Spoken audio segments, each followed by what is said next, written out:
Pisces, hi, welcome to my channel. So today we have a reading for you, no particular subject. We're going to do my version of a Celtic cross. At the end there will be an opportunity for an extended where we'll dive in deeper. You can watch this for Pisces, Sun, Moon, Rising, Venus, Mars, Mercury, North Node or Vertex, or if any of those planets are currently transiting your 12th house. Oh, interesting. So the Eight of Swords, I'll get to that in a second. It's like, you know, this little character's hiding behind, you could call it the Three of Swords, but it really kind of feels like the Ace of Swords. Okay, I know what's going on. I have no idea where I got to. Thank you, however you spot the channel. All information's in the description box. Let's dive in. Okay, Pisces. It's like you are overcoming your personal, if you want to label this, Loki, the mischievous god. So this is like whatever the we'll call it a block, because the image I'm getting now is like Thor just dropping Mjolnir, his hammer, onto Thor's chest and he can't move. It's like whatever that Ace of Swords represents, whatever that clarity is it's recognizing the block or whatever it is in your life. That's just me using symbolism. Doesn't literally mean there's a Loki in your environment. There could be, but this is more like you just recognizing what it is that's held you back. You know, again, if we look at the Ace of Swords representing truth, this could be just simply truth transcending illusion in some aspect. Hiding behind the Ace of Swords could be, you know, a fear of being seen because of your truth, and now it's this moment of clarity to recognize you are safe to be seen. Interesting. Let's do one more. Okay, Pisces, what's going on? We have the Page of Swords. The Page of Swords is the spy, somebody watching you, but there's something feels like it's like we're carrying that sword, and the pages are like, especially this one, he's just like dipping his foot in. It's like testing the water for something. So this could be you testing the water for your own personal truth. Like I say, you guys rule the 12th house, so, you know, a lot of your truths are very esoteric, very based in the subconscious, the unseen. And sometimes that can be a little bit fearful, especially if you've got Chiron in the 12th. You know, this is a deep wound of being seen. Interesting. Crossing you. Sorry, it's the Three of Swords. So you were trying to hide behind the Three of Swords here in that first Eight of Swords energy, but it's in the crossing position. So this feels like you're getting the answers to whatever the pain is. It's a card of sadness. It's a card of betrayal. It's a card of hurt, anguish, but it's in the crossing position. So it feels like it's Page of Swords is looking backwards. It's like getting the answers to your pain, or recognizing whatever this thing is. Three of Swords could be a third energy between you, what you're desiring, and then the third energy is that block. And it's like you're getting a revelation here. Root of the matter. Nice. I like that. Very cerebral, this reading so far. Recent past. Okay. It's like, it's a very interesting spread, is this, because it's like you're getting a realization to your own, not necessarily pain, which can be, you know, self-inducing sometimes, but it's like, because you rule the 12th house, you might not, when you guys rule the 12th house, so what comes natural to you in terms of the hidden, the subconscious, doesn't to others. And now there's a situation here where either somebody's seeing your point of view in something, or you're seeing your own personal 12th house, which is Aquarius, recent past, the star card. So the recent past is healing, but it's also just this reference to your personal 12th house. You might rule the 12th house, but your personal 12th house is Aquarius. So the subconscious, the psychic abilities, these, you know, just inner knowings of aspects. Interesting. What you want. Nice. What's coming in? Nice. Everything is coming full circle, especially with the root of the matter, which we'll get to in a second. How you see yourself. Okay, interesting. How others see you. I kind of feel like that's the universe. Advice. Okay, and potential outcome, yes. Okay. Ooh. You could be seeing 1414 a lot. Okay, we have the Nine of Cups. I love this. Your final card is, I'm jumping ahead, it is Temperance. Temperance and the Nine of Cups is one of my favourite combinations. It's inner peace. You could be finding out what is your, like, stopping your inner peace. Nine of Cups, the Moon, the Four of Wands, and the Devil. Devil's with Judgment, and the other side of Judgment is you guys, the Hangman with the Chariot. You're recognising now what your personal Loki is. And let's have a quick read of Loki just to see if anything wants to jump out there.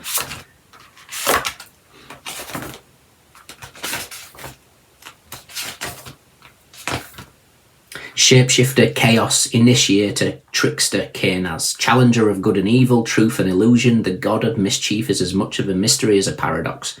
Rumoured to be even older than the Aesir or Vanir, Loki has been linked to the ancient giant race that preceded the gods. He embodies all polarities, shifts, forms and sex. He is a mystery, threat, nuisance, constantly playing a game only he knows exists. He's also an initiator and an igniter, for he guided the mistletoe arrow into Hod's blind hands that erected the death of Baldur and the inception of Ragnarok. He inspires destruction but also creation. His children include Odin's eight-legged horse Sleipnir, the serpent of Midgard, Jormungandr, Fenrir, the vicious snarling wolf who was prophesied to kill Odin during the final battle at Ragnarok, and Hela, giantess and mistress of the underworld where all those who did not go to Valhalla reside. In this way, Loki embodies self-empowerment and sovereignty. He abides by his own rules, whims and vision. There is much we can learn from such a sovereign figure. He and his children all played critical roles in the very pulse of the Norse cosmos. We all have roles to play, but the question is, do we create the game or are we mere pawns in destiny's scheme that we're not yet aware of? Do our actions inspire destruction or creation? So there's definitely this kind of recognition here. And it is, there's something that's been illuminated and it all comes full circle. So this could be a very important month for you where you get to, I almost feel like a breathe a sigh of relief, because it's like, once something's done and ended, it's like, okay, yeah, it's done. I can move forward now. I can make decisions because something has, when one door closes, another one opens, which is very prominent in this spread. So we've got the crossing aspect of the Three of Swords. The Three of Swords, like I say, Saturn in Libra. It is the world meets justice. It's karmic contracts. It's karmic, energies. It's a needing to finalise things, close out cycles, close out outdated contracts. North Node is in your sign at the moment, so it's bringing in new energy. Root of the matter is the Ten of Swords. The Ten of Swords is the sun in Gemini, so the sun meets the lovers. And it's an ending. And it's an ending that I feel is needed. It's like you've been under some sort of spell, metaphorical spell here. The first card was the Page of Swords, and as I look at this, the Page of Swords is looking this way. So he's looking this way, not realising that the actual, it should go like that. It should go like that. That's the continuation of this deck. It's quite, I love this deck. It, if you laid out all the swords, it paints a picture. Same with the wands, etc., etc. But the problem is, it's like the distraction here, which is very Loki-like, but when I look at this spread, it's like that. So it's like a misdirection. So something has been misguiding you, whether that's, like I say, it could be self-undoing habits, it could be, giving your power away to something, whether that's, whether it's to tarot, be mindful of that. It could be giving your power away to other people's opinions or, wants and needs. But something is shifting within you. You're recognising what this distraction is. You're recognising what this personal Loki is. Recent past, like I say, is the Star card, Aquarius energy. It's healing and it's your 12th house. What you want is the Lovers. The Lovers is divine partnerships. It is the balance of masculine and feminine energies. It's decisions. It's big decisions. What's coming in is the Sun. So what's coming in is coming full circle. The Sun and the Lovers is the Ten of Swords, Sun in Gemini. So something is literally coming full circle because you're recognising this own, mischievous, shape-shifting energy, whatever it is. like I say, it could be anything. Could be a person, could be a situation, it could be a repeated pattern. It could be where we get lost. You know, Page of Swords can be, you know, an overemphasis on social media. Whatever it is, it's being highlighted, very much so. How you see yourself is the Four of Cups. Now, the Four of Cups is kind of, it can be apathy, it can feel like there's a missed opportunity. I'm getting restlessness here, more like boredom, in the sense of, you know, something's shifting. And it's like, you know, when you can't keep still, there's an itchy feet. You're just being asked to ground your energy right now. It's the High Priestess meets the Chariot. She sees everything. How others see you is the Page of Pentacles. Now, the Page of Pentacles is the student. It's also a card of, you know, new beginnings in terms of maybe a financial aspect. But I kind of feel like this is how the universe sees you. And I don't want that to be like, oh my God, what do you mean? I mean it in the sense of, you're in a very strong position now, which you feel good, and you haven't even scratched the surface yet. It's like the universe is saying, yes, Pisces, you've got all this going for you and you're doing fantastically well. You're still scratching the surface. You know, you're going to be the king eventually. Again, don't get caught up in genders. I'm just purely hierarchical process. So there's a recognition by the universe that you're not even started some sort of growth pattern. But it says very much so here. Your advice is the Ace of Wands. Now, the Ace of Wands is here for two reasons. It's recognizing what the Loki is, because as we read that, he's not only, you know, like the trickster, but he's also an initiator. Ace of Wands is an initiator. It's like the light in the match. The Ace of Wands as well is in this deck, especially with Crystal Mandala deck right next to me, it looks like malachite. Now, malachite is a powerful energy for the heart chakra, but in this deck, it's Archangel Raphael, and who's usually depicted in the Lovers, as well as having the Temperance card here as well. So the usual, the traditional Lovers card is, you know, Adam and Eve as it's supposed to be, and then Archangel Raphael above. But he's the angel of healing. So I kind of feel like there's this burst of energy that's coming in here, and it's also prepare for the grand gesture, or, you know, give the grand gesture. The grand gesture is, I'm ready for this new beginning. I'm going to make the steps necessary. So if this is, I want to start my own business, but I don't know what to do. Think of a name for your business. You know, get it listed, or if you've already started, get serious, get yourself a business account. If this is, you know, thinking what's the next steps, look into websites, whatever it is. It's like, show that initial initiative. Show the initiative, and the universe is going to back you up here with a grand gesture. The outcome is the Ace of Pentacles, the Four of Swords, and Temperance. This just screams, especially with this at the bottom of the deck, this just screams peace, calm, no longer stressing, no worries. And like I say, this is a door closing, this is a door opening. This is a door closing of being in your cerebral mind. This is a door opening in material benefits, whether that's literal, financial, or just being of earth. I love this spread. I think it's a fantastic spread. The only tricky bit is to recognize the trickster. Again, this could be so many different things. Could be a person, could be a habit. If you sit still enough with the Four of Swords, it will be revealed. And yeah, there's a process here where the universe is going, okay, you know, it's time to close something out, definitely. I want to see where. It's interesting as well, the moon is wedged between the Four of Wands and the Nine of Cups.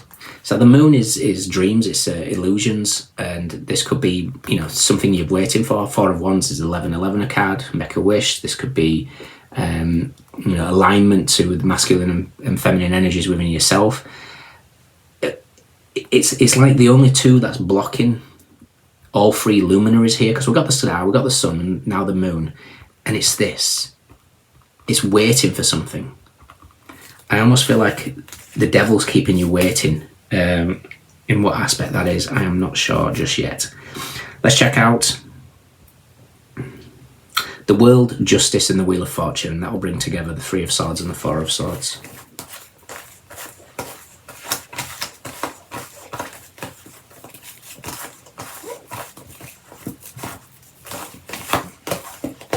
World's with the Eight of Swords, of course it is. The Eight of Cups, which is Saturn in Pisces, which is where it is for you guys at the moment in your first house. And the other side of the Eight of Swords is the Fool. This is a brand new beginning, and it's now safe to be seen. So the star card is Aquarian energy. Aquarius is let your freak flag fly. You know, it's the honouring your own individuality in some aspect. Ace of Swords is with the Eight of Pentacles and the Three of Pentacles.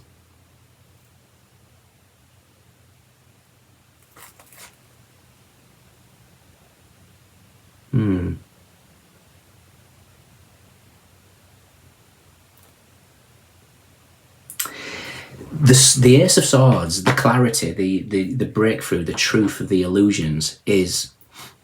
So I'm seeing it in the Akashic Tarot, which is interesting. So it came through in Aquarius' reading yesterday. The Eight of Pentacles, or the Eight of Keys, is master artisan, you know, mastering yourself. Three of Pentacles is chess pieces.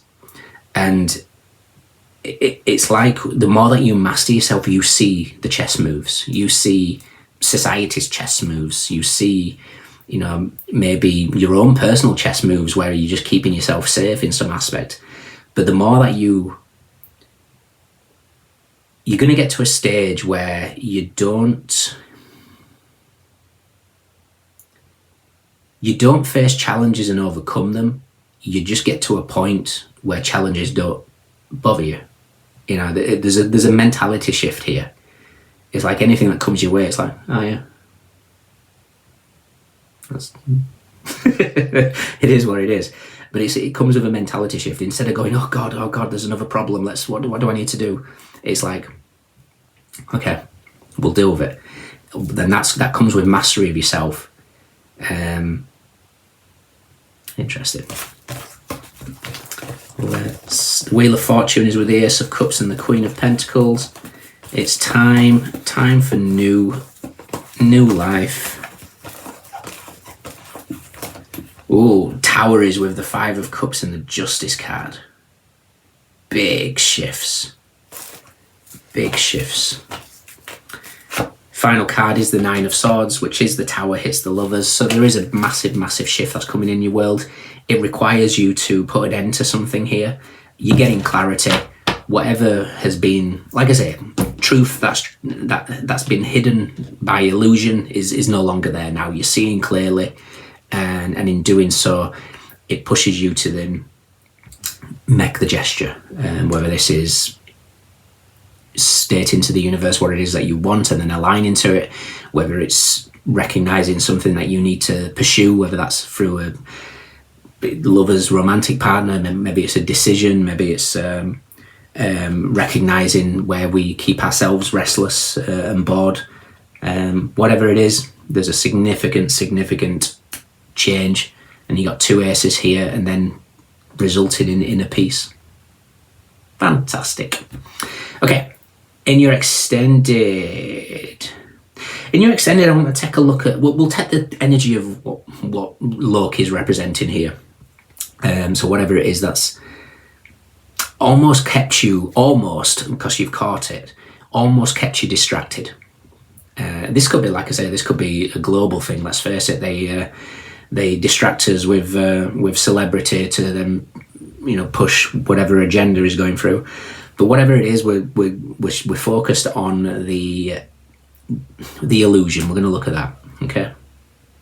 If you can join me, fantastic. If not, let me know if it resonates. We have Saturn in Libra, Sun in Gemini, Aquarius, Gemini, Leo, Moon in Cancer, Jupiter in Libra, Sagittarius, Jupiter in Pisces, Cancer Pisces, Venus in Aries, Capricorn, Scorpio and Libra, Pisces, Cancer, Venus in Virgo, Taurus, Moon in Sagittarius, Venus in Cancer, Swords, Pentacles, Wands, Cups. Everyone's here. Those are your standouts. Let me know. Take care. See you soon. Bye.